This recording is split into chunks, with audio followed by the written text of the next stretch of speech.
Hmm. Bonjour à tous. Bienvenue chez moi, bienvenue dans mon bureau pour un nouvel exposé sur les origines de l'islam. Merci beaucoup aux organisateurs du Forum Jésus le Messie de me donner encore une fois la parole dans ce cadre des forums Jésus le Messie sur Internet tous les mois.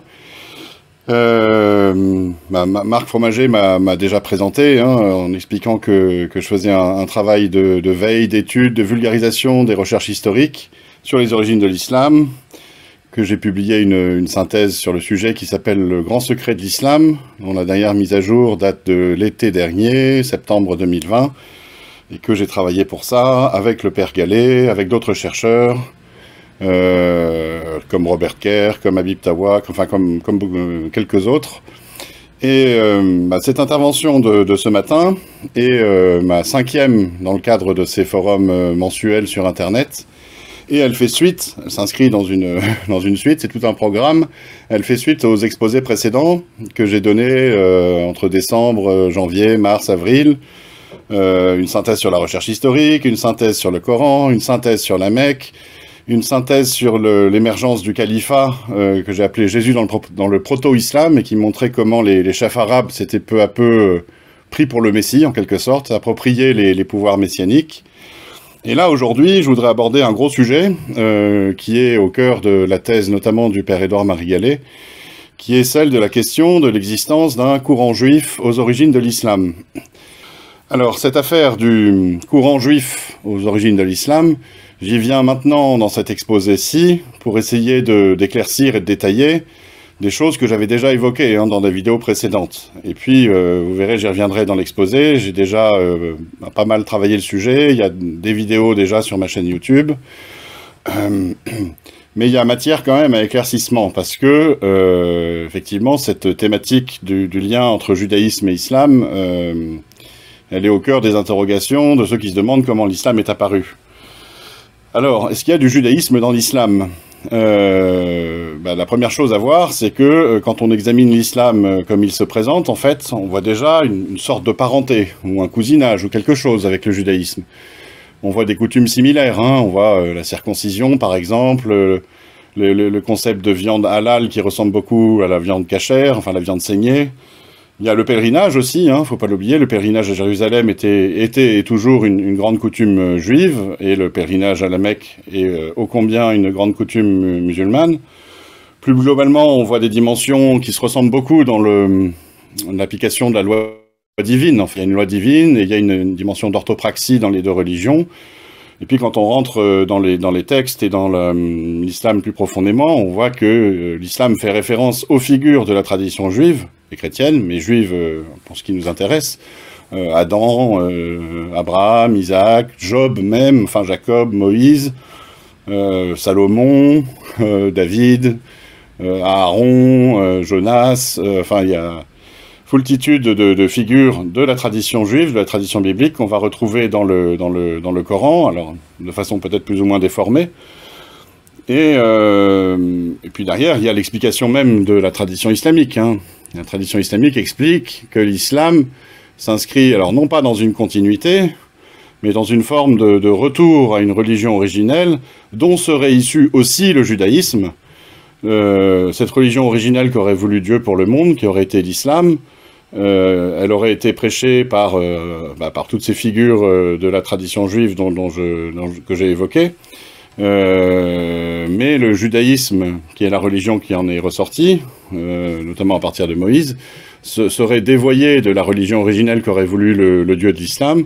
Le judaïsme serait en quelque sorte un islam dévoyé, donc un cousin de l'islam, mais un cousin dévoyé.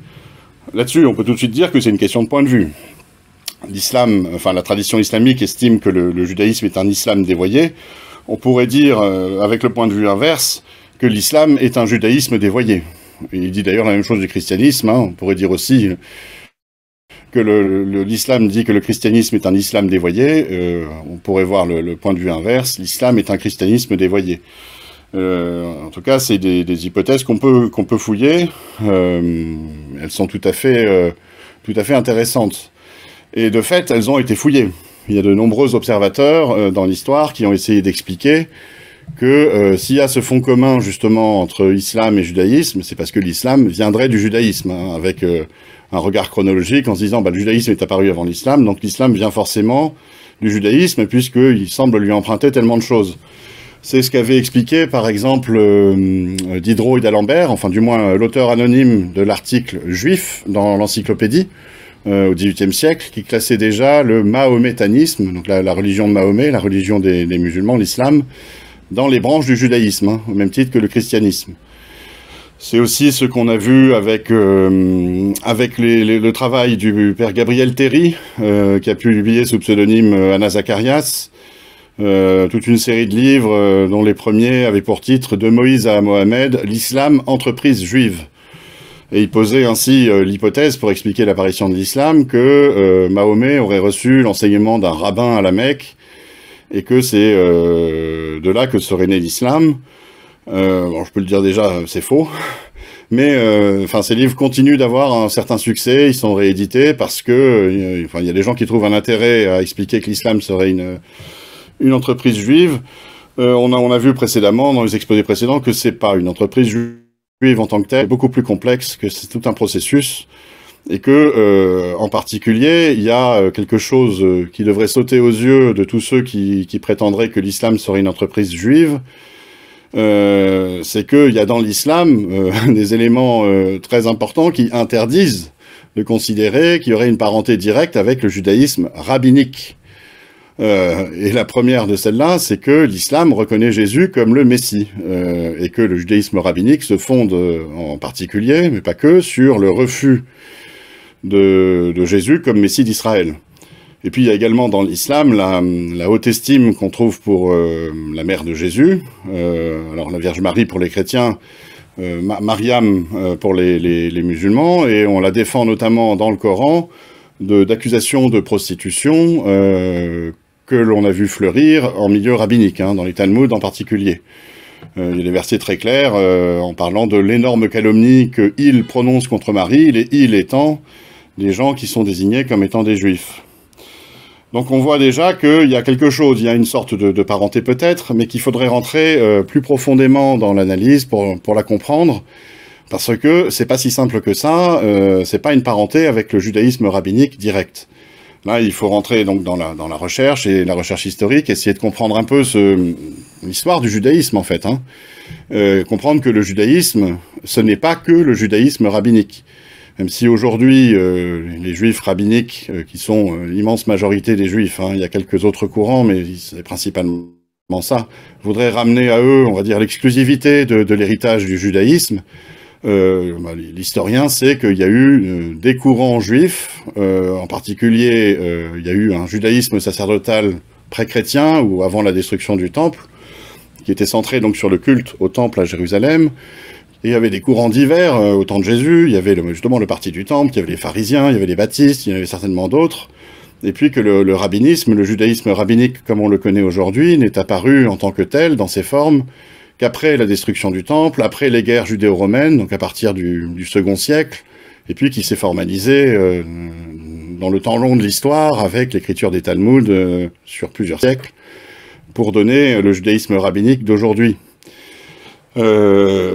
Les chrétiens peuvent revendiquer un héritage juif complet, ils s'inscrivent dans la tradition du judaïsme sacerdotal pré-chrétien, et la première église judéo-chrétienne, hein, fondée par des juifs, des judéens, était pleinement juive. Et toujours aujourd'hui, vous avez des juifs qui deviennent chrétiens, qui deviennent catholiques en particulier, et qui expliquent que c'est l'accomplissement de leur judaïsme, et qui restent pleinement juifs en étant chrétiens. La recherche historique, enfin simplement brosser un peu les différents auteurs qui ont parlé du judaïsme dans l'Antiquité, montre qu'il y a eu aussi des courants juifs qui sont restés attachés à la loi de Moïse, mais qui ont reconnu Jésus comme Messie d'Israël. Donc il n'était en tant que tel ni au sens rabbinique, puisqu'il reconnaissait Jésus comme Messie, ni chrétien. On a de nombreux auteurs comme Eusèbe de Césarée, Saint Jérôme, Épiphane de Salamine, enfin il y en a quand même pas mal, qui ont parlé de ces courants, qui étaient multiples, hein, parfois très sectaires, très petits. Alors on a retenu des grands noms comme les Ébionites, les courants ébionites, les nazaréens, les gesséens même qu'on trouve chez Épiphane, qui sont des nazaréens se réclamant donc de l'héritage de David directement, hein, de la souche de Jessé, ce qui donne un sens à leur nom de nazaréen. Ça, je renverrai vers les vidéos de ma chaîne. On a la citation assez connue de Saint Jérôme dans une lettre à Saint Augustin qui dit de ces gens, tandis qu'ils veulent tous ensemble être juifs et chrétiens, ils ne sont ni juifs ni chrétiens. Alors attention, parce qu'il y a eu aussi des nazaréens pré-chrétiens et qui n'ont rien à voir avec Jésus. Ça, c'est souligné également par certains auteurs de l'Antiquité, des pères de l'Église ou des historiens. Et donc on a aussi des nazaréens post-chrétiens qui ont reconnu Jésus comme Messie. Donc on a une situation très complexe en fait, on ne peut pas identifier des nazaréens à un seul courant, c'est compliqué. Et puis plus globalement, on perd la trace de ces courants ébionites, nazaréens et autres, donc de juifs qui sont restés fidèles à la loi de Moïse et qui ont reconnu Jésus comme Messie d'Israël.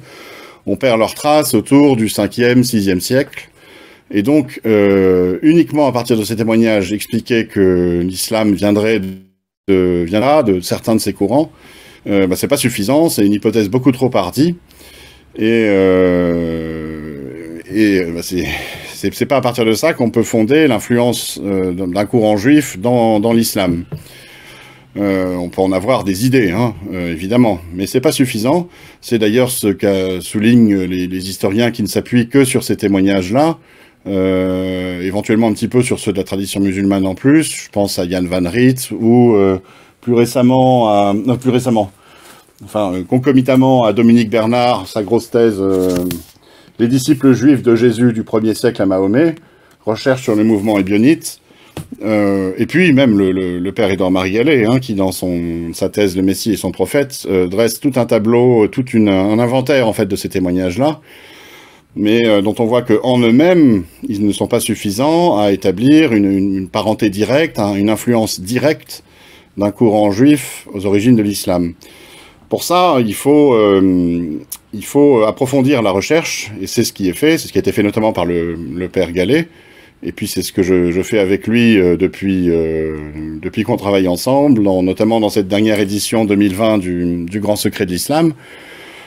Il faut faire toute une remise en contexte historique et comprendre les grands événements qui se sont passés au 7e siècle. J'en ai parlé précédemment, hein, notamment la première intervention sur les origines de l'islam. On remettra toutes ces vidéos en lien. Déjà, on sait que dans l'Antiquité, il y a eu toute une entreprise de judaïsation, de conversion au judaïsme des Arabes, et que c'est à partir peut-être du 2e siècle qu'on commence à voir des Ismaéliens, c'est-à-dire des Arabes qui revendiquent un héritage biblique par Ismaël, cet héritage leur ayant été enseigné par des Juifs. La première trace écrite de cet héritage, c'est dans le livre des Jubilés qu'on la trouve. On ne trouve pas dans la Bible de mention à Ismaël comme patriarche des Arabes ou des Arabes comme descendants d'Ismaël. Et cette apologétique visant à judaïser des tribus arabes a également été reprise par des chrétiens avec derrière un petit fond d'opposition aux Juifs. Quoi qu'il en soit, au 7e siècle, on voit qu'il y a des alliances et des proximités entre certains Juifs et certains Arabes. Il y a un événement en particulier très important du 7e siècle, du début du 7e siècle, qui est la prise de Jérusalem en 614, dans le cadre de la guerre entre les deux superpuissances, l'Empire byzantin et l'Empire perse, dans laquelle est intervenue une coalition judéo-arabe avec les troupes perses. Et puis plus globalement, on a vu tous les juifs de la façade méditerranéenne de l'Empire byzantin se soulever à ce moment-là contre les Byzantins, dans l'espoir donc de récupérer Jérusalem, et pour certains d'y reconstruire le 3e temple, le temple en fait, à Jérusalem. Une entreprise qui a échoué, mais dont on trouve des traces historiques, notamment d'édition juive elle-même. Et puis, pour ce qui est du contexte général du 7e siècle, évidemment, parler de l'apparition de l'islam, comme maintenant on la comprend, comme j'en ai brossé les traits dans mes vidéos précédentes, à savoir au fil d'un processus qui prend du temps et qui se déclenche dans les suites des guerres entre les deux superpuissances. Les Arabes étant alliés aux uns aux autres, ennemis des uns, ennemis des autres. Et on voit en fait après la défaite de la Perse à la fin des années 620 et le retrait progressif de Byzance, différentes chefferies, différentes factions arabes menaient des razzias en Mésopotamie, en Syrie, en Palestine, en Égypte. Et on voit qu'une de ces factions a pris Jérusalem vers la fin des années 630. On n'a pas la date exacte, on peut retenir par convention 638. Et qu'on sait qu'elle y a relevé le temple. Et que l'entreprise de relèvement du temple qui avait été tentée en 614, elle a abouti. On a de nombreux témoignages indépendants les uns des autres qui concordent à montrer que ce temple a bien été reconstruit vers 638-640. Et on sait que manifestement, c'était dans l'espoir d'y déclencher à Jérusalem, donc, une forme d'apocalypse. Et que c'était cette tension apocalyptique qui a fait émerger ces chefferies arabes, du moins certaines d'entre elles au moins, et que c'est de là que petit à petit s'est développé l'islam. Là, je vous renvoie donc encore une fois à ma vidéo précédente, celle sur Jésus dans le proto-islam en particulier. On a des témoignages contemporains de cette époque-là, des années 630, 660, qui nous expliquent, qui nous montrent qu'il y a une influence, il y a un lien entre, on va dire, les proto-musulmans, notamment ceux qui ont pris Jérusalem, avec des gens que des témoins extérieurs, donc non musulmans, non arabes, non juifs, considèrent comme étant des juifs, c'est-à-dire des judéens. Il faut retenir que le mot de juif en tant que tel, c'est un mot qui date du Moyen-Âge, du Haut Moyen-Âge, et que il dérive de l'expression, enfin du mot de judéen, et que à cette époque-là, on dit judéen, et que d'ailleurs dans les évangiles, on devrait voir à chaque fois que le mot juif est écrit, comprendre que c'est le mot judéen qui est désigné, et non pas le mot de juif. Sinon, on a tendance à chaque fois à ramener ça au judaïsme rabbinique, qui porte aujourd'hui quasi exclusivement le nom de juif. Alors revenons à nos témoignages contemporains. On a la Doctrina Jacobi, didascalie de Jacob, qui aurait été écrite vers les 634, peut-être quelques années après, mais qui date vraiment de ces années 630, dans lequel l'auteur met en scène un dialogue entre deux juifs qui se demandent si le prophète qui est apparu avec les Saracènes serait un prophète, en fait, c'est-à-dire un candidat à la prophétie au sens juif, c'est-à-dire celui qui annonce la venue du Messie. Qui historiquement a été Jean le Baptiste, prophète juif qui annonçait la venue du Messie, comme il était annoncé dans les prophéties antérieures, qu'un prophète se lèverait pour annoncer la venue du Messie. Donc on voit que ce candidat potentiel à la prophétie, apparu avec les Sarrasins, avait quand même des prétentions suffisantes à la prophétie juive pour que des juifs soient mis en scène s'interrogeant sur son prophétisme. Et donc il y a déjà là peut-être la marque d'une influence du judaïsme certainement, quoi, dans ce qui s'est passé dans ces années-là. On pense évidemment que le prophète qui est mentionné là, donc le prophète au sens juif, non pas au sens islamique, pourrait être le Mahomet de l'histoire ou un des Mahomets de l'histoire, s'il y en a eu plusieurs. On a d'autres témoignages, notamment la chronique arménienne de Sébéos, qui date de 661. Alors qui n'est pas un témoignage, c'est pas de l'histoire à prendre à la lettre, ça demande à chaque fois un recul critique, mais qui explique que dans les années 620, il y avait, alors je vais vous lire l'extrait, il y avait un des enfants d'Ismaël du nom de Mahomet, un marchand, et là il reprend le témoignage de juifs qui l'ont vu, alors soit à Médine en Arabie, peut-être éventuellement dans le nord de la Mésopotamie. Donc, il y avait un des enfants d'Ismaël, du nom de Mahomet, un marchand. Il se présenta à eux comme sur l'ordre de Dieu, en prédicateur, comme étant le chemin de la vérité. Il leur apprit à connaître le Dieu d'Abraham, car il était très instruit et très versé dans l'histoire de Moïse. Tout ce qui restait, je saute un petit peu, tous les peuples des enfants d'Israël vinrent s'unir à eux et ils formèrent une grande armée.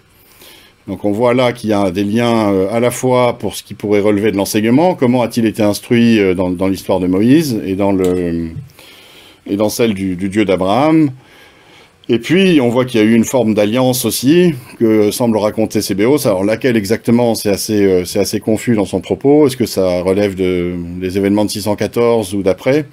Mais en tout cas, il y aurait une alliance entre des peuples enfants d'Israël qui se seraient unis à des Arabes. Donc là aussi, quelque chose, une influence. On a un témoignage de l'arrivée des Arabes à Jérusalem même, vers 638. Une lettre que vraiment Alfred Louis de Prémar a traduite et publiée dans son livre fondamental et bien nommé Les fondations de l'islam. Une lettre qui indique que lorsque les Arabes vinrent à Jérusalem, il y avait avec eux des hommes d'entre les fils d'Israël qui leur montrèrent l'emplacement du temple. Et puis, après, ils se sont mis au travail, enfin, ça, c'est pas la lettre qui le dit, mais on le trouve par ailleurs, ils se sont mis au travail pour reconstruire le temple. Et à partir de là, on comprend qu'il y a eu un retour des Juifs à Jérusalem avec l'arrivée des Arabes. Et donc, il y a eu quelque chose, une forme de communauté entre des gens décrits comme des Juifs et les Arabes conquérants, ou la faction arabe qui a pris Jérusalem. Auparavant, hein, notamment du fait des événements de 614 et du fait que les Juifs avaient repris la ville et exercé beaucoup d'exactions sur les chrétiens par la suite. Quand les Byzantins ont repris Jérusalem, la ville a été interdite aux Juifs. Mais donc à partir de 638, il y a eu un retour des Juifs à Jérusalem, et notamment avec cette affaire du relèvement du troisième temple. Toujours dans la chronique de Sébéos, on voit la relation de querelle justement entre des Juifs et des Arabes sur l'occupation du temple reconstruit sur le mont du Temple. Je vais encore vous le citer dans le texte. Je dirai encore les desseins des Juifs insurgés qui ont rencontré un certain temps l'assistance des Agarènes, donc les Arabes, eurent le dessein de réédifier le temple de Salomon. Les Ismaélites, jaloux d'eux, les repoussèrent de cet endroit et appelèrent ce lieu leur maison de prière à eux. Il y aurait eu donc, selon Sébéos, une construction du temple par les Juifs eux-mêmes, par des Juifs, en tout cas des gens nommés comme étant des Juifs. Et puis après, une appropriation par les Arabes. On aurait plutôt tendance à penser, en considérant l'ensemble des témoignages d'époque, que c'est une alliance judéo-arabe qui a reconstruit le temple, et pas spécialement certains Juifs. Et puis on voit également on va dire cette communauté judéo-arabe n'a pas duré très longtemps, puisque les traditions juives nous enseignent que il y a eu une grande expulsion des Juifs de Jérusalem vers 640. Il s'est passé quelque chose, il y a une décision du chef de l'époque, vraisemblablement Omar ibn al-Khattab, qui est décrit comme le deuxième calife dans la tradition musulmane, même si on sait que le titre de calife, il n'a certainement pas porté, il est beaucoup plus tardif que ça. En tout cas, il y a eu cette affaire, les Juifs ont été expulsés de Jérusalem vers 640, et ils ont pu revenir par la suite, mais il s'est passé quelque chose à ce moment-là, quoi. Ensuite, quand on va regarder la tradition musulmane elle-même, on va y trouver des éléments assez troublants, justement, sur cette parenté, pas sur cette parenté, sur des influences potentielles qu'auraient exercé des Juifs. Il y a ce personnage énigmatique de Waraka bin Naufal, qui est le cousin de la femme de Mahomet, la première femme, Khadija, qui les a mariés, et qui est nommé par la tradition prêtre nazaréen. Et nazaréen, ça renvoie à une appartenance juive, un courant du judaïsme, hein, peut-être à l'image de ce que les historiens de l'Antiquité que j'évoquais précédemment ont relaté. Dans la Sira d'Ibn Hisham, on dit de lui qu'il appartenait à la religion de Moïse avant d'embrasser celle de Jésus, ce qui veut dire qu'il était juif et qu'il est devenu Nassara. Selon le mot convenu de la tradition musulmane, c'est-à-dire que la tradition musulmane veut identifier les Nassara, dont on trouve la trace dans le Coran, spécifiquement à des chrétiens. Mais là, avec un peu de recul critique, on se rend compte qu'il y a quelque chose, en fait. Ce Waraka avait une ascendance juive, et c'est plus que lui, c'est toute sa famille, en fait. Hein. Là, je vous renverrai, pour ceux qui veulent approfondir le sujet, au du père Édouard Margalet dans sa thèse, et puis au développement un peu plus récent qu'on trouve dans la thèse de Dominique Bernard, les disciples juifs de Jésus, que j'ai déjà cité. Cette proximité avec des Nazaréens, des inspirateurs nazaréens est très troublante, parce que ce Waraka était quelqu'un qui connaissait donc les traditions juives, qui lisait, selon la tradition musulmane elle-même, hein, qui lisait les écritures juives dans le texte, en hébreu, et qui était en mesure, a priori, de les traduire en arabe, puisqu'on dit également qu'il pouvait les lire et les dire en arabe. On trouve d'autres personnages juifs dans la tradition musulmane au tout début de l'histoire de l'islam. Il y a notamment Ka'b al-Ahbar, hein, qui est un compagnon d'Omar et de Mahomet. Et c'est lui qui aurait, selon la tradition musulmane, construit ce que cette tradition dit être une synagogue sur le mont du Temple lors de la prise de Jérusalem. On peut se demander pourquoi, puisqu'il est censé, selon la tradition musulmane, être un juif converti à l'islam. Pourquoi aurait-il besoin de construire une synagogue, hein, pourquoi pas une pagode bouddhiste? Et puis, un juif considéré comme juif ne construit pas à la légère quelque chose sur le mont du Temple. Hein. Le mont du Temple, le lieu le plus sacré, le lieu de la présence de Dieu, la présence réelle de Dieu dans son temple. On ne construit pas là une synagogue ou un oratoire, on relève le temple.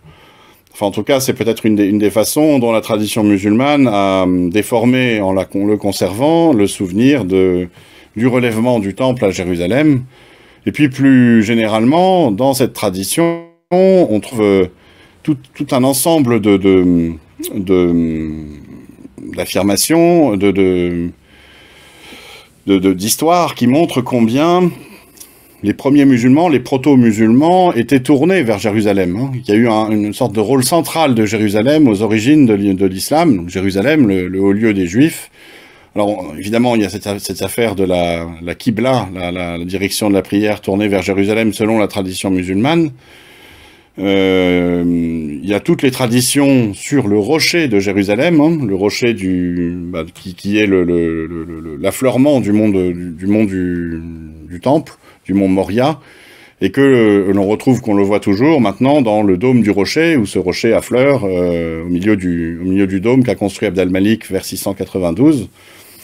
Il est dit dans la tradition musulmane, à l'image de la tradition juive, que ce rocher est le nombril du monde.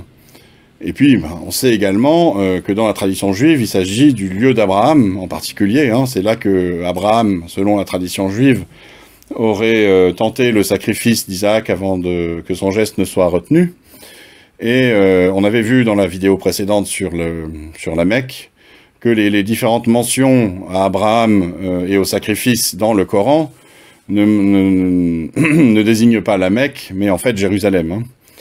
Et puis, Jérusalem est également noté initialement dans la tradition musulmane rapportant ces événements des premiers temps comme étant le lieu du jugement dernier, le lieu du rassemblement aussi, autre lieu un nom qui d'ailleurs est donné que la tradition musulmane attribue à la Mecque, mais que dans certaines traditions musulmanes, on attribue à Jérusalem en tant qu'il est le lieu du jugement dernier. C'est là que doit se passer l'Apocalypse, qu'il doit se passer un événement. Alors, cet événement, il n'est pas décrit exactement dans la tradition musulmane, mais on le comprend par construction et reconstruction, qu'il s'agissait de la redescente du Messie Jésus, qui n'est pas redescendu. Et cette apocalypse ratée est à l'origine de tout le processus qui va mener finalement petit à petit à l'islam, comme on l'a vu précédemment. Alors, pourtant, cette tradition musulmane, quand on la regarde, on voit qu'elle est pourtant violemment anti-juive. Hein. Si on lit le Coran selon la lecture islamique, il y a des attaques quand même très fortes envers les juifs, et donc on peut se demander quelle pourrait être l'influence de ces juifs, alors qu'ils semblent être haïs par le texte coranique lui-même.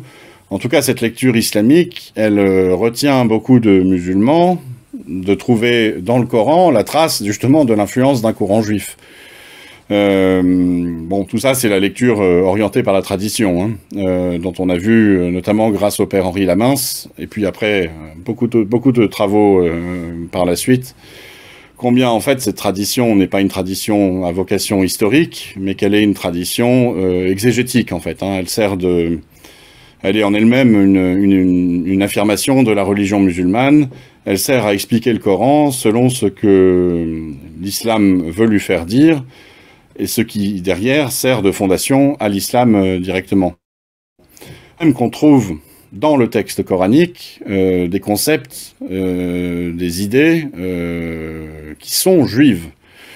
J'avais déjà évoqué la question du pèlerinage, hein, le Hajj, et le grand pèlerinage, le Hajj, le petit, l'Omra, en expliquant que des linguistes comme Robert Kerr ont montré que ce sont des termes directement empruntés à l'hébreu et à l'araméen qui désignent des modalités du pèlerinage juif à Jérusalem, et pas d'un pèlerinage à la Mecque.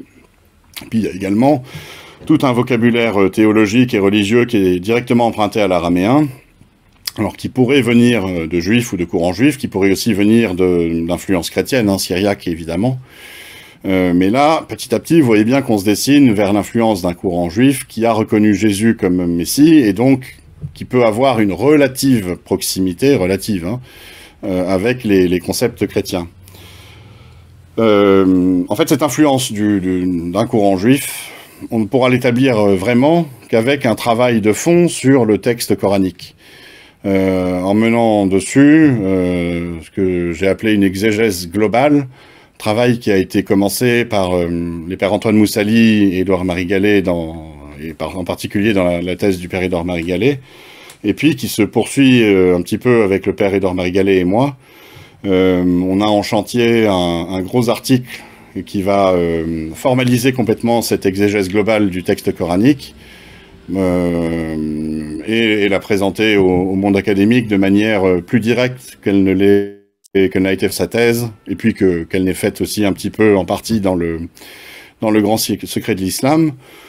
Et je pense que ce sera une grande nouveauté, quelque chose d'important, notamment parce que jusqu'à présent, à part peut-être avec le projet du Coran des historiens qui commence aussi à ouvrir la voie, on sait dans le monde académique, dans le monde de la recherche scientifique sur les origines de l'islam, on s'est longtemps retenu de travailler sur le texte coranique comme une source historique, et notamment de conduire des travaux d'exégèse critique, car on est longtemps resté très interdit, en fait, très perplexe devant le texte coranique, en expliquant que justement c'est un texte dont on ne sait pas vraiment d'où il vient, c'est un texte sans contexte, et faire de l'exégèse quand on ne connaît pas le contexte, c'est un peu délicat. Mais depuis une trentaine d'années en particulier, il y a toute une redécouverte justement du contexte historique, et puis il y a des études très approfondies qui sont menées sur le texte coranique, des études linguistiques, des études paléographiques, codicologiques et toute une foule d'études. Je vous renvoie là ma vidéo sur le Coran, qui nous apportent des éléments de contexte et qui permettent petit à petit de commencer à se livrer à ce travail d'exégèse globale, tout en gardant à l'esprit qu'il faut faire attention, parce que le texte coranique, justement, c'est ce que montre toute la recherche, il n'est pas un tout homogène, c'est-à-dire que c'est pas une seule pensée, un seul auteur qui aurait écrit le texte, mais que c'est une sorte de feuilleté, c'est une nombreuse couche, en fait, de rédaction dans le texte. Il y a des corrections, notamment, dans des couches supérieures, où on va corriger ce qui a été écrit précédemment. Il y a des contradictions, il y a énormément de choses, mais comme je vous le dis, comme je vous l'ai expliqué précédemment, on progresse beaucoup, et donc on peut commencer maintenant de se livrer à ce travail d'exégèse global, initié par le père Gallet et le père Antoine Moussali. En particulier, ce travail, il consiste en fait du moins la façon dont je l'ai mené, à repérer des termes clés dans le Coran et à aller identifier toutes leurs occurrences dans le texte coranique et à regarder systématiquement ce que ça signifie dans les différents versets et dans le contexte des versets pour essayer d'en dégager un sens global en fait. C'est le travail que j'ai fait notamment sur le mot de kitab, le livre ou l'écriture ou la prescription, qui désigne notamment les gens du livre, les al-kitab, que la tradition musulmane identifie selon les cas à des juifs, des chrétiens ou des musulmans, et dont on se rend compte par ce travail systématique de comparaison des versets les uns aux autres, qu'ils ne désignent pas les juifs, les chrétiens, les musulmans, mais qui désignent spécifiquement, en tant qu'expression, les gens du livre, les gens de la Torah, c'est-à-dire les juifs. Et en fait, avec ce premier élément-là, donc vous pouvez retrouver toutes les analyses que j'ai pu produire là-dessus, enfin pas toutes, mais une partie en vidéo sur ma chaîne YouTube déjà, et puis vous verrez après dans l'article à venir.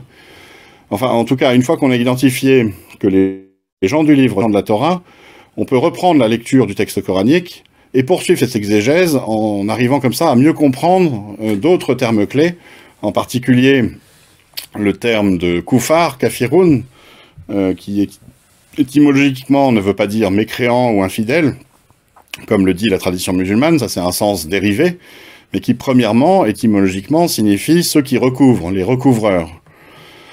Et on se rend compte que le terme est employé pour désigner parmi les gens du livre, principalement, des gens qui ont recouvert. C'est-à-dire parmi les gens de la Torah, il y a des juifs qui ont recouvert les Écritures. Il y a quelques passages emblématiques. C'est pas le lieu dans cette vidéo de vous faire des citations de toutes les occurrences, comme je vous l'ai dit, on n'aura pas le temps. Et je vous renvoie pour ça à d'autres vidéos que vous trouvez sur ma chaîne.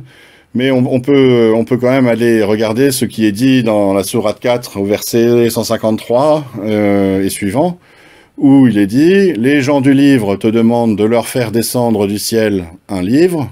Ils ont déjà demandé à Moïse quelque chose de bien plus grave quand ils dirent « Fais-nous voir, Dieu a découvert. » Alors la foudre les frappa pour leur tort. Puis ils adoptèrent le veau d'or. Même après que les preuves furent venues, nous leur pardonnâmes et cela et donnâmes à Moïse une autorité déclarée. Donc là, on voit que les gens du livre dont il est question sont ceux qui sont identifiés aux Judéens ou à ceux qui pratiquaient le judaïsme de Moïse. Et pour obtenir leur engagement, nous avons brandi au-dessus d'eux le mont Or, nous leur avons dit entrer par la porte, etc. Nous les avons dit à cause de leur rupture de l'engagement. Quelle est-elle? Leur recouvrage des versets de Dieu. Quand on prend la racine KFR au sens littéral. Leur meurtre injustifié des prophètes et leurs paroles.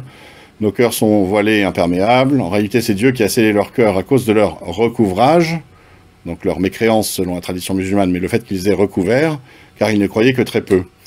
Et à cause de leur recouvrage et de l'énorme calomnie qu'ils prononcent contre Marie, et là on retrouve l'identification des gens du livre, en fait, à ceux qui prononcent des calomnies contre Marie. Je vous renvoie donc là au Talmud et aux accusations de prostitution contre Marie qu'on peut y trouver. Et à cause de leurs paroles, nous avons vraiment tué le Messie Jésus, fils de Marie, le messager de Dieu.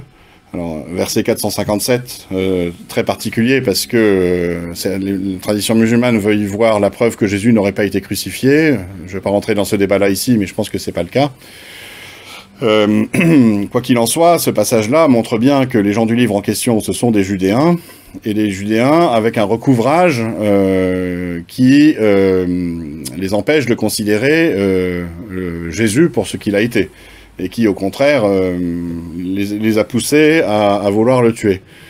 En fait, ce qu'on comprend, c'est que le recouvrage en question, ce sont les interprétations de certains juifs de la Torah qui refusent la messianité de Jésus, refusent de le reconnaître donc comme Messie, et ce recouvrage, il va se formaliser en particulier dans les Talmuds, et donc dans le judaïsme rabbinique. Les Talmuds sont une couche d'écriture qui vient recouvrir les écritures sacrées, la Torah, et au travers desquelles est lue la Torah, et qui empêche de voir en vérité ce qui est dans la Torah, en particulier la messianité de Jésus. Si on poursuit ce travail d'exégèse dans le texte, on va se rendre compte que les gens du livre ne sont pas tous pareils, selon le texte coranique lui-même. Il y a en effet la définition dans le texte coranique d'une communauté droite parmi les gens du livre, parmi les juifs, qui agit avec droiture. On en a plusieurs occurrences, sourate 3, verset 113, 5, 66, et ils sont définis, cette bonne communauté, cette petite communauté parmi les gens du livre.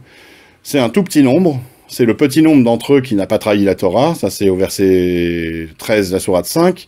C'est un courant qui a reconnu Jésus comme le Messie, ça aussi, donc c'est dans le Coran, 201, 459. C'est un courant qui s'oppose aux juifs rabbiniques et aux chrétiens, on le voit en particulier dans le verset 105 de la sourate 2. Donc c'est un courant qui non seulement n'a pas trahi la Torah, mais qui la tient pour sacrée avec l'Évangile, et qui en détient des textes authentiques, les textes non falsifiés. La fameuse écriture mère, d'ailleurs, c'est à ça que ça fait référence. Ça, c'est encore d'autres passages dans le Coran, sourate 2, 75 et au-delà, sourate 5, 59. C'est un courant qui a la vraie foi, 310, qui croit en Dieu au jour dernier, qui ordonne le convenable, qui interdit le blâmable, verset 16 de la sourate 3, et qui est humble envers Dieu, en 399. Là, un autre, je vais quand même vous lire un passage emblématique, c'est justement les versets qui suivent le verset 113 de la sourate 3. « Mais ils ne sont pas tous pareils. Il est parmi les gens du livre ». Les tous en question renvoient au verset précédent où il est question des gens du livre, hein, évidemment, des Judéens, des gens de la Torah. Il est parmi les gens du livre, les gens de la Torah, les Juifs, une communauté droite qui, aux heures de la nuit, récite les versets de Dieu en se prosternant. Ils croient en Dieu au jour dernier, ordonnent le convenable, interdisent le blâmable, concourent aux bonnes œuvres. Ceux-là sont parmi les gens de bien. Quelque bien qu'ils fassent, il ne leur sera pas dénié, car Dieu connaît bien les pieux. Quant à ceux qui ne croient pas, ceux qui recouvrent, KFR, c'est cette racine-là qui est employée, ceux qui recouvrent donc, ni leurs biens ni leurs enfants ne pourront jamais leur servir contre la punition de Dieu. Ce sont les gens du feu, ils demeureront éternellement. Et un peu plus loin dans la même sourate, au verset 199, on retrouve le même type d'affirmation. Il y a certes parmi les gens du livre, ceux qui croient en Dieu et ceux qu'on a fait descendre vers vous, et ceux qu'on a fait descendre vers eux. Ils sont humbles envers Dieu et ne vendent point les versets de Dieu à vil prix. Donc tous les gens du livre ne sont pas pareils. Il y a parmi les gens du livre une bonne communauté, une Oumma droite qui avance avec droiture. Et qu'est-ce qu'on voit encore quand on poursuit ce travail d'exégèse du Coran? C'est qu'il y a une forme de pacte ou d'alliance qui a été conclue, de fait, entre les bons croyants, les mominoun, c'est-à-dire les Arabes auditeurs de la prédication et qui la reçoivent et qui se convertissent, et ces bons gens du livre, ces bonnes communautés. Comment est-ce qu'on le voit? Il y a des versets qui nous expliquent, par exemple, que on peut faire des alliances matrimoniales avec les bons gens du livre, non pas les mauvais, mais les bons, hein, et qu'on peut faire table commune avec eux parce qu'on partage les mêmes règles religieuses quant à la nourriture. C'est le verset 5 de la sourate 5. « Vous est permise la nourriture des gens du livre, et votre propre nourriture leur est permise.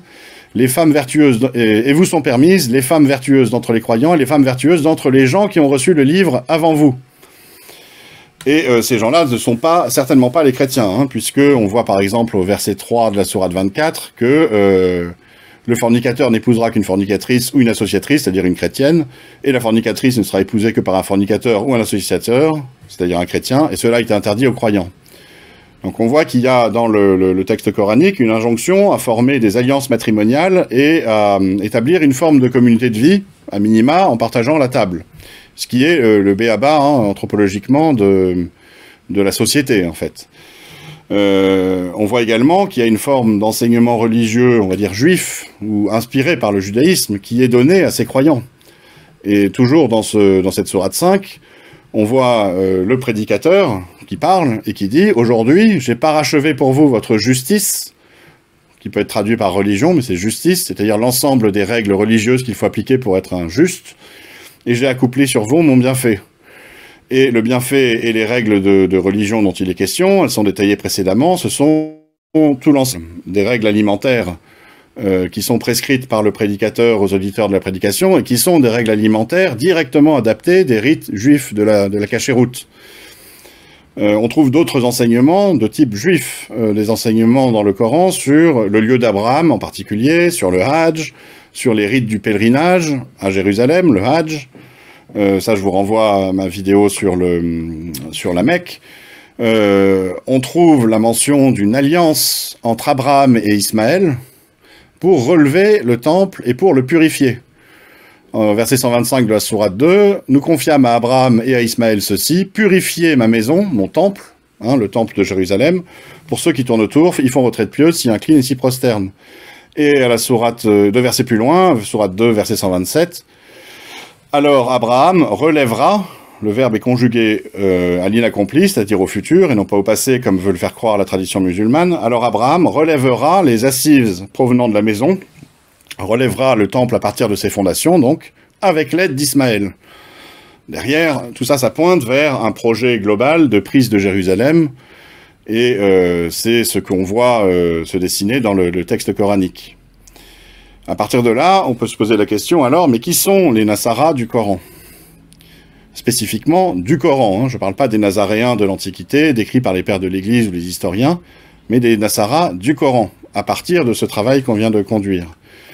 On voit déjà qu'ils sont des gens du livre eux-mêmes, et non pas des associateurs. Il y a différents versets 67 de la Sourate 3, 5,51, 5,69, 22,17 qui montrent ça.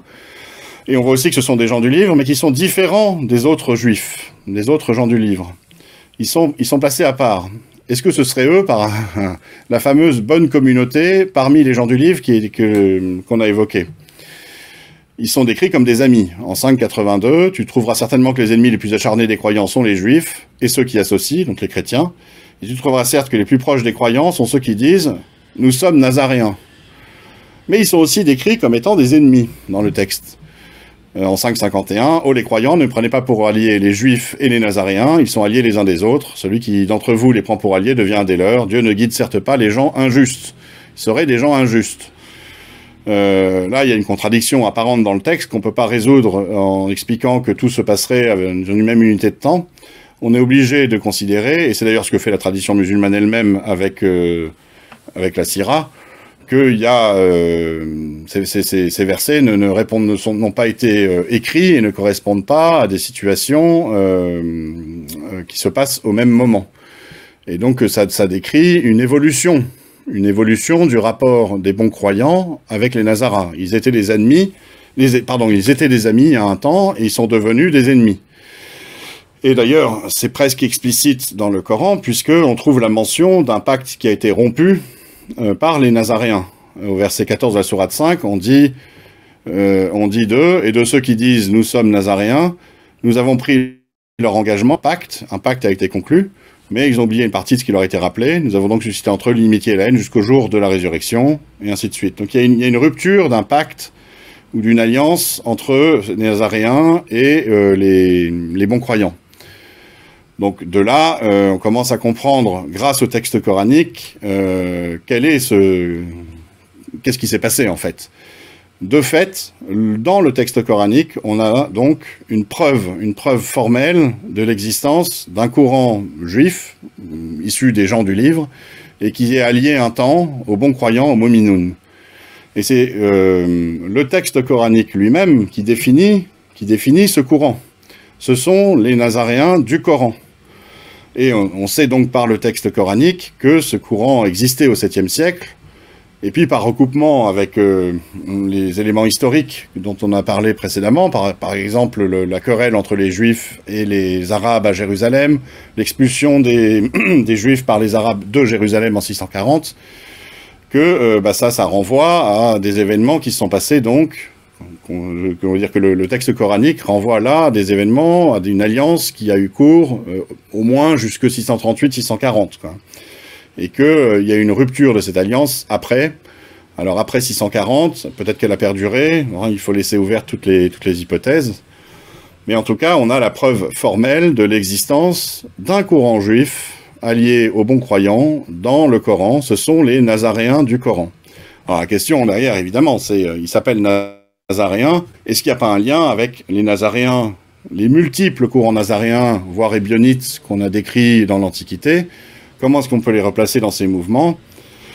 Ça, c'est le travail qu'a fait le père Gallet dans sa thèse, où justement il a posé cette hypothèse à partir de la preuve de l'existence des Nazaréens du Coran, en se disant ils viennent pas de nulle part, ce sont pas des Juifs qui se sont convertis subitement au nazaréisme à la fin du VIe siècle par exemple. Il doit y avoir un courant juif parmi les Nazaréens, parmi les Ébionites, et ce d'autant plus qu'on retrouve une communauté de pensée en fait, et de croyances, selon ce qu'on voit dans le texte coranique. L'autre question à se poser, et qui est fondamentale, quand on essaye de comprendre l'influence de ce courant nazaréen du Coran sur l'islam, la formation de l'islam, c'est est-ce que ce courant dont on parle dans le texte coranique a eu un impact sur l'ensemble du mouvement qui a donné naissance à l'islam? Est-ce qu'il y avait un impact sur l'ensemble des factions arabes? Est-ce que les Arabes qui ont pris Damas dans les années 630 étaient influencés par les Nazaréens? Est-ce que les Arabes qui faisaient des razzias en Mésopotamie dans les années 630-640 étaient influencés par ce courant nazaréen? Ça c'est délicat, c'est très délicat de le dire, on ne sait pas exactement. On sait à l'évidence que la faction qui a pris Jérusalem était sous cette influence-là. Il n'y a qu'à voir ce qui a marqué dans le Coran, puisque le Coran décrit ce projet de prendre Jérusalem. Pour ce qui est des autres, là, on en reste sur des hypothèses de recherche.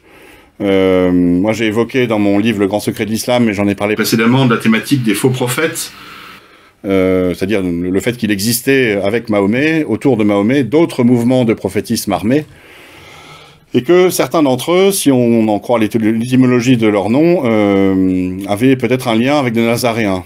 Mais ça reste des hypothèses de recherche. On n'est pas là dans la certitude, qui est la nôtre maintenant, de l'existence d'un courant juif nazaréen défini par le Coran, très influent auprès de la faction qui a pris Jérusalem.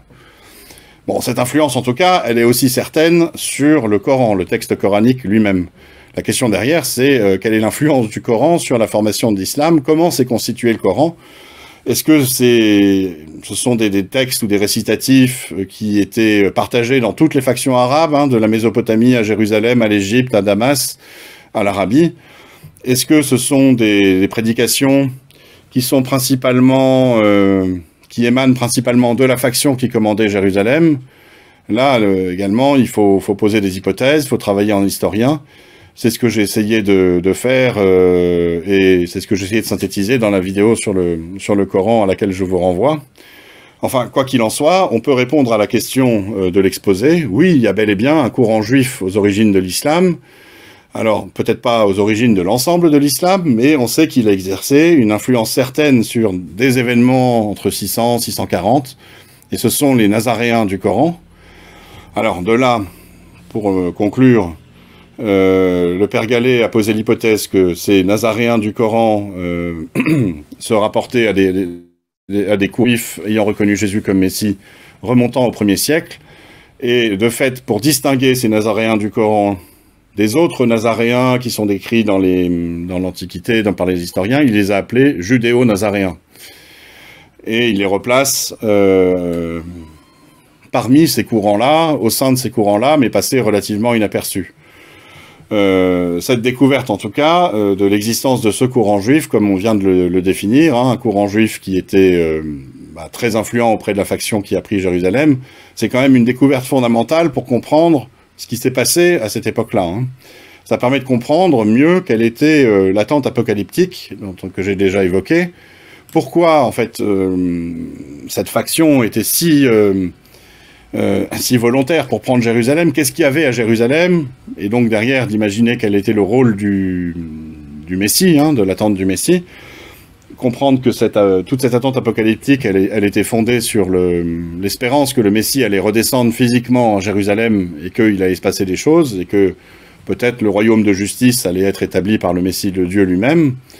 Et puis on comprend mieux comment est-ce que l'islam s'est constitué petit à petit après la prise de Jérusalem, à partir de l'apocalypse ratée, c'est-à-dire l'attente déçue du retour de Jésus à Jérusalem, qui ne s'est pas produit, et qui a donné tout un carburant à la lutte des chefs arabes, que j'ai évoqué dans la vidéo précédente, jusqu'à l'émergence d'une entité nouvelle, autonome en quelque sorte, indépendante des influences juives et chrétiennes, qu'on voit s'affirmer avec Abd al-Malik, hein, le premier calife, le premier lieutenant de Dieu sur terre, le premier en fait qui prend la place du Messie, et puis qui petit à petit donnera l'islam avec les Abbassides, qui eux effaceront toute référence du titre de calife et de leur prétention à diriger, comment dire, de leur prétention à exercer la justice de Dieu directement sur terre et à fonder en quelque sorte le royaume de Dieu sur terre. Ils l'exerceront, eux, sans référence directe au Messie Jésus, contrairement à Abd al-Malik. Et donc on a là une clé de compréhension très profonde de l'islam. Alors voilà, je vais m'arrêter là, je suis prêt à répondre à toutes vos questions. Merci, c'est très instructif, je vous remercie Daniel, pardon. Je suis quand même heureux de voir confirmer que le dôme du rocher sur le mont Moria est bien le lieu du sacrifice d'Abraham. C'est exactement ce que dit le texte biblique, hein. C'est la tradition juive et la tradition chrétienne qui le reprend, c'est le lieu d'Abraham. Et si on regarde dans le texte coranique lui-même, c'est à ça qu'il est fait référence. Hein. J'évoquais ça dans ma vidéo sur la Mecque. On parle de la station d'Abraham dans le texte coranique, en expliquant que il y a des signes clairs de l'endroit de cette station, et que cette expression de signe clair, en fait, elle est la même que celle de verset explicite. Et où est-ce qu'on trouve des versets explicites parlant de la station d'Abraham, de l'endroit où il s'est tenu debout pour le sacrifice? Là, évidemment dans la Torah, quoi. Et il ne s'agit pas de la Mecque, donc il s'agit du site de Jérusalem. Et d'ailleurs, toutes les références au lieu d'Abraham et au projet d'Abraham qu'on trouve dans le Coran, comme j'expliquais, désignent en fait Jérusalem, jusqu'au nom même de lieu de rassemblement, par exemple, dont j'ai expliqué que dans la tradition musulmane, on trouve même des traces que ça désignait Jérusalem. Alors, pourquoi les judéo-nazaréens, hostiles à la tradition rabbinique, la reprennent pourtant dans le Coran en citant la Mishnah? Eh bien, ça, c'est, oui, effectivement, c'est une question très sensée et quelque chose qui est assez déstabilisant, parce qu'on trouve, effectivement, dans le Coran, des éléments qui ressemblent beaucoup à la tradition talmudique, du type celui qui tue un homme, c'est comme s'il avait tué toute l'humanité. Mais c'est la question de l'œuf et la poule. D'où est-ce que ça vient, cette tradition? Est-ce que ce sont les rabbiniques qui l'ont inventée? Et à partir de là, elle se serait retrouvée dans un Coran qui serait postérieur. On pourrait dire, est-ce que c'est les prêcheurs judéo-nazaréens qui l'auraient inventé, et à partir de là, ça se serait retrouvé dans les Talmuds? Ou tout simplement, est-ce qu'il ne s'agit pas plutôt de traditions juives antérieures en fait à la formation des Talmuds, antérieures à la formation de l'islam, et elles viennent d'un tronc commun juif qui a donné peut-être le christianisme d'un côté, et puis également le judaïsme rabbinique et le Coran. C'est peut-être l'explication la plus sensée et la plus logique, en fait. Hein. Si on retrouve des points communs, on peut dire c'est parce qu'ils sont copiés les uns les autres, ou peut-être tout simplement parce qu'il y avait une source commune, hein, et qu'on retrouve cette même source chez les talmudiques, dans les Talmuds, pardon, et dans le texte coranique, quoi. Émeric, Injil, version musulmane judaïsante des évangiles. Bah, c'est l'Injil. Il y a un Injil de la tradition musulmane, ça c'est une chose, celle que vous soulignez là. Et puis il y a l'Injil du texte coranique qui, si on le prend pour ce qu'il est vraiment, c'est-à-dire le reflet de prédication certainement influencé par les judéo-nazaréens, bah, alors qu'est-ce que c'était que cet Injil? Bah, c'est l'évangile des judéo-nazaréens, on ne sait pas très bien, on fait des hypothèses là-dessus, comme le Père Gallet dans sa thèse, pour expliquer qu'il aurait été peut-être l'évangile aux Hébreux, comme il a été nommé par certains pères de l'Église et historiens de l'Antiquité, c'est-à-dire un évangile conservé en milieu judéo-nazaréen, certainement dérivé de l'évangile selon saint Matthieu, et peut-être amélioré pour complaire aux idées des judéo-nazaréens. Alors, je poursuis. Merci, bon. Merci Ditou NDP pour votre message.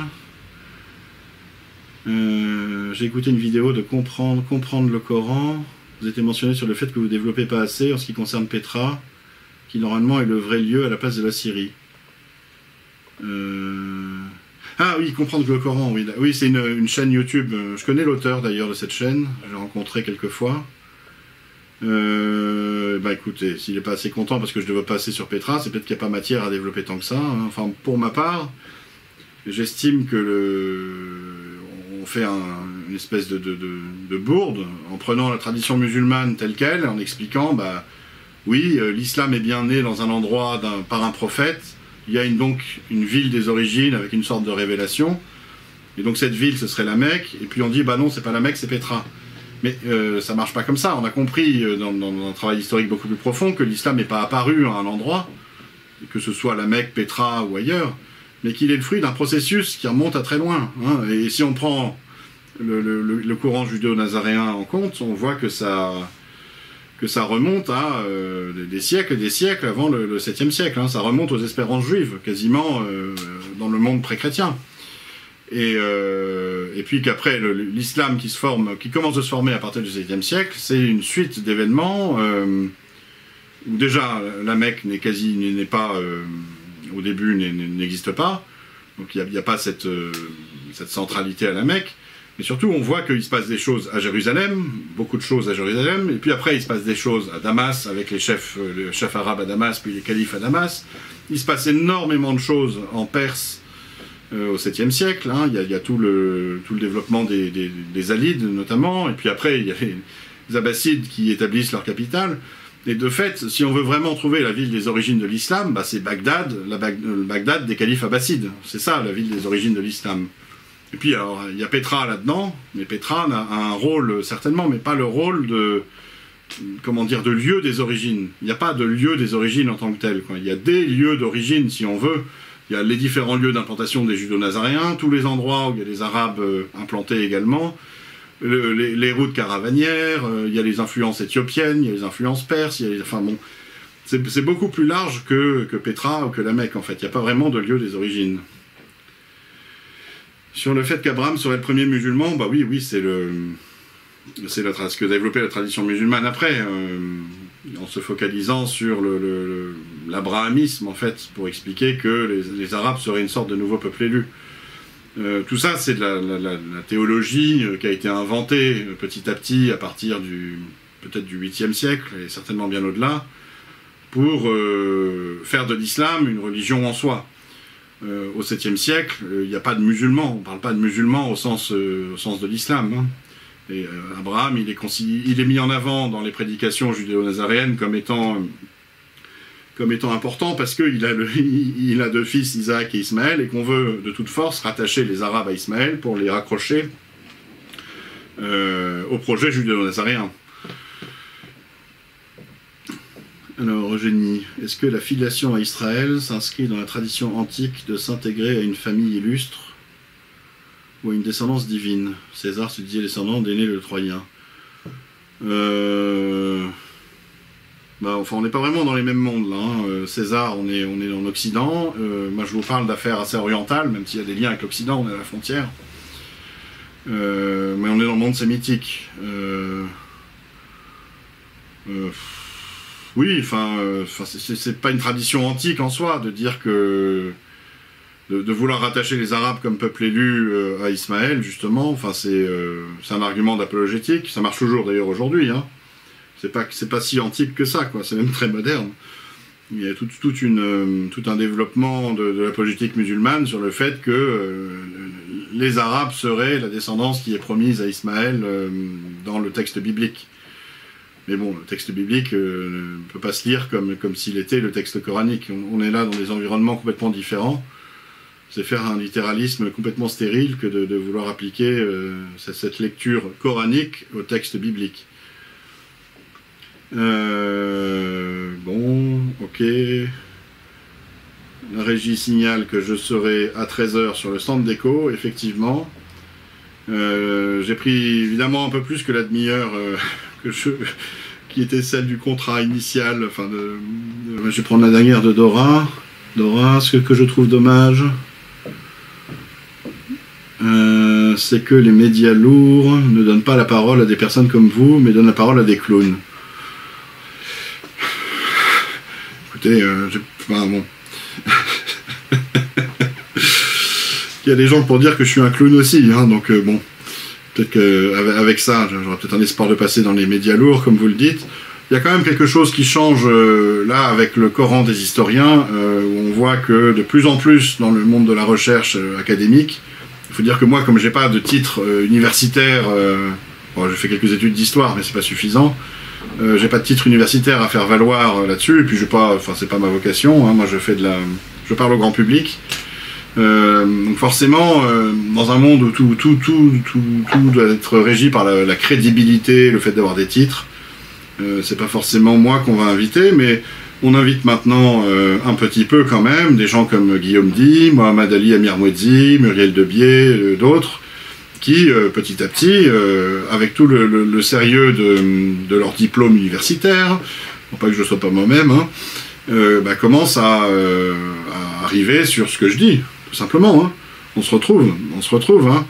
De toute façon, la vérité historique, quand on la cherche, ça finit par converger. Et quand on la cherche réellement avec les vrais outils de la science, que ce soit ce qu'a fait le père Gallet, avec sa première synthèse vers 2005 dans sa thèse, ou ce qu'on voit dans le Coran des historiens, c'est normal que ça converge, et ça finira de toute façon par émerger. La question derrière, c'est est-ce que les médias sont là pour faire un travail de vérité, ou est-ce qu'ils obéissent à d'autres, on va dire à d'autres intérêts, est-ce qu'ils ont d'autres rationalités? Ça, c'est une question un peu sensible. Pensez-vous, Émeric me demande, un jour, cher Odon, vous exprimez publiquement le positionnement plus spirituel selon votre cœur, votre foi, je veux dire en exprimant un esprit plus religieux à votre travail de synthèse. Bon, j'ai pas de problème avec ça, hein, j'ai plus ou moins fait, je pense, mais si vous voulez, c'est aussi ce qu'on fait avec Echo, d'une certaine façon, on pourra en parler tout à l'heure sur le stand d'Echo. Mais vous voyez bien que le travail que je fais sur l'islam, je le fais en tant qu'historien, ou dans un travail de recherche historique, et c'est avec des arguments historiques que je parle de l'islam. Après, moi j'ai aucun problème avec ça, puisque de toute façon, justement, ma foi chrétienne, moi je suis comment dire, je suis là pour rendre témoignage à la vérité en tant que chrétien. Et donc l'histoire et la vérité de foi se rejoignent. Pour moi, il n'y a pas de hiatus entre le Jésus de l'histoire et le Jésus de la foi. Et donc j'ai pas de soucis avec ça, quoi. En revanche, il y a beaucoup de gens qui ont des soucis avec ça, et pour leur parler, si on s'affiche comme chrétien systématiquement, c'est ça y est, on est déjà discrédité, quoi. Donc je mets pas forcément ça plus que... Je mets pas, je veux dire, ma foi chrétienne plus que ça en avant, dans le sens où elle a pas vraiment d'impact, en fait, sur le travail historique. Je dirais au contraire, si je devais la mettre en avant, c'est pour expliquer que je cherche à rendre témoignage à la vérité en tant que chrétien, et donc en tant que chrétien, je suis extrêmement attaché à ce travail de recherche de la vérité. Donc à la limite, un chrétien vraiment chrétien, c'est ça, comment dire, c'est parmi les chrétiens vraiment chrétiens qu'on devrait trouver les meilleurs historiens.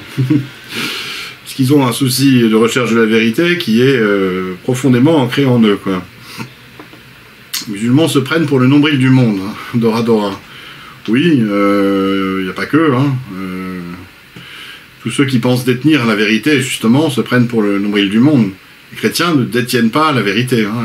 La vérité, on la cherche. La vérité, c'est Jésus, et quand on l'a trouvé, un peu comme avec les pèlerins d'Emmaüs, pour répondre à Émeric, là je peux parler un peu de foi chrétienne, quand les pèlerins d'Emmaüs rencontrent Jésus et se rendent compte que c'est lui, donc ils l'ont trouvé, qu'est-ce qui se passe? Jésus n'est plus là.